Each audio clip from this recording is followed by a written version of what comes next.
The Holy Spirit said, ask for forgiveness. I'm like, no, you tripping. He disrespected me, he lied on me, all that stuff. I turn on the TV. It's a program that I've never seen before. I can't tell you what the program is. And a wife was getting ready to confront one of her friends because they won the lottery and they owed some money. And she said, I'm going to tell him everything you know because he ain't gave me no money. And the husband said, be careful what you say to people who you love because you may hurt them. I turned the TV off. I ain't trying to hear that. Walk past the room, see him in there kicking. It's not for you.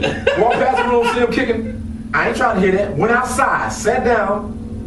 A white dude came up and sat next to me. I don't know who his name is. He says, God said you need to forgive him. I said, okay, Lord, I hear you. Because when I was walking past the room, when I was walking past the room, I was like, first of all, we grown men. You know, he disrespected me. I ain't ready to apologize like no punk in prison saying I'm sorry to him when he was wrong. That was the flesh.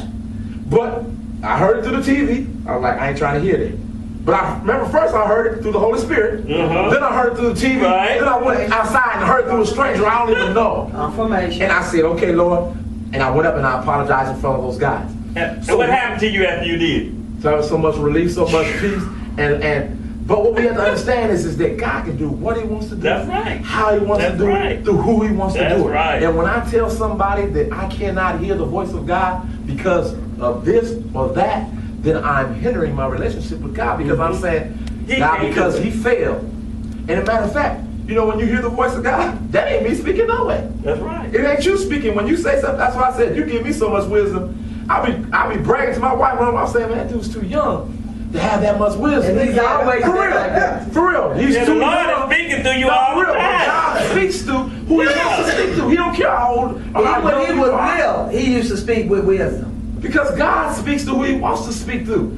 And so I'm saying, you telling me some stuff about relationship, ain't never been married. Never been married. But I receive it not from you. I receive it from the Holy Spirit speaking through you. Through you, back to him. That's what I'm saying. It's not you. It ain't the pastor. It ain't the deacon. It's the being able to hear the Holy Spirit. And that's why I want us to be able to lead out, because if we can't hear the voice of God, we're in a world of trouble. And the voice of God is not limited to what I think. It's not limited to, you know, because she's the pastor, she's the only one who can tell me something. I don't have sinners tell me stuff. I don't want, like I said, winos tell me stuff that I knew was from God. The TV told me. That's right.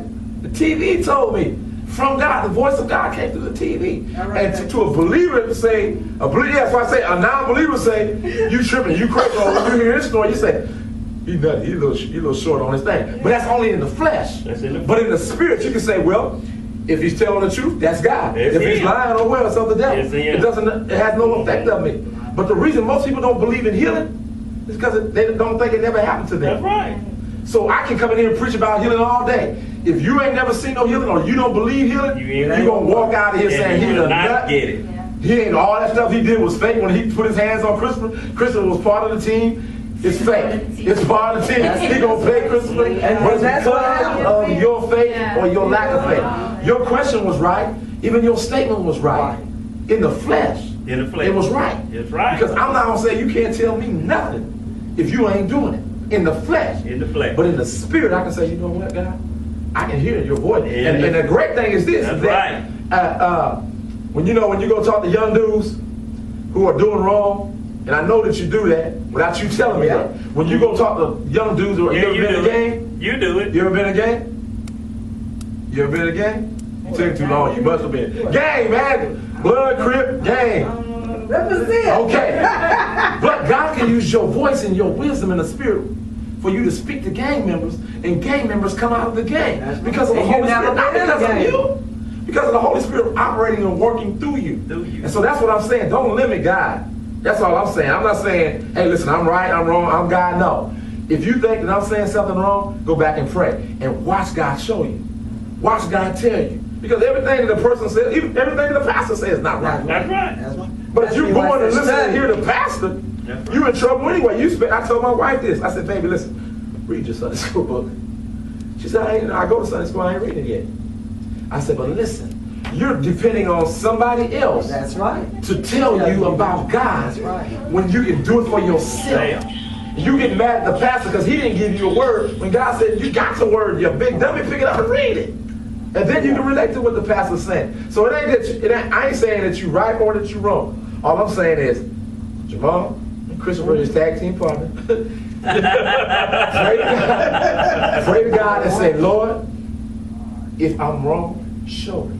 If I'm right, confirm it. That's all. That's the end of the thing. I think more so he was trying to be showing on the validation scale, and I feel that as well, because I mean, even with what you were saying, whether it's fleshly or spiritual, we, period, both sides use validation as or accreditation as validation. When I say that, I mean by when you Because they went through it, okay, when you go to a doctor's office. You trust him because he went to medical school. He went to medical school. Yeah. I went to Stanford Brown. Blah blah blah blah blah. Okay, right? They'll be the ones to kill you. Go ahead. No, okay. I mean, but at the same time, you also remember the Right. first thing they say when they tell you, you ask them, say, how long you been a doctor? They don't say how long I've been a doctor. They say, well, I've been practicing. Yeah. What? What do you mean? I mean, Every person practice. come in Wait a here. minute. So you at the beginning you was messing some people up, like Yeah. some people He dead. was. Yeah, he was. But with the Bible, there's still accreditation there as well, because this is where tying back to what Jamal was saying is that people didn't believe Jesus was the Messiah. I don't say the right words, I guess. Correct me wrong. Messiah or the Savior. The Savior come in until he turned water into wine, or had a blind man see, and that's where it's tying back into how are you going to tell me? But it was still people that didn't believe. No, but We I can mean, see that. but where he's coming from, and I feel Oh, I understand what he's because I understand. Everybody understands what he's saying. I think everybody Yeah, understands we what he's saying. understand. But I've gone through what he's been through before. Mhm.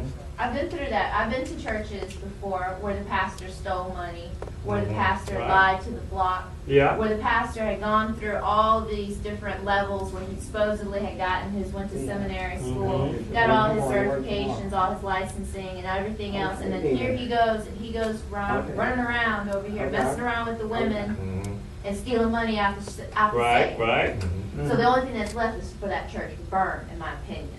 So, Yeah, culture, see? you know, Y'all the same thing? Yeah. You want the I pastor to burn, understand. she want the church to burn. I've been through that before, and I walked away from churches because of Because of that. and almost inadvertently had walked away from God, because I'm Right. like thinking to myself, Because okay, you looked if at you that let him do Okay. that, you let them do But that. But see, this is Wait, what wait, let him but finish. Let him finish. I've seen this way. I see what he's saying, because I've definitely seen it, and I also seen churches where I see them having the nice fancy cars and everything else, and nothing for the people, nothing for the people.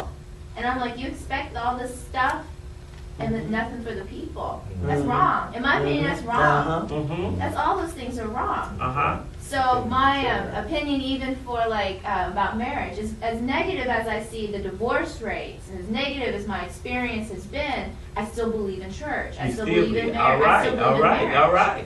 But the thing about marriage is that I think that marriage has become so much hype.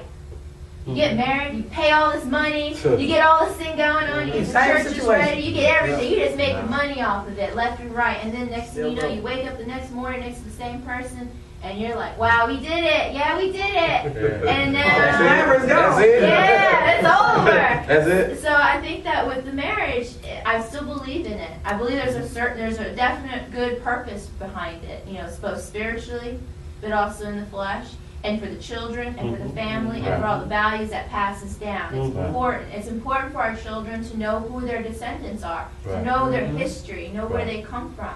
If they don't have a way of finding out, then they are lost.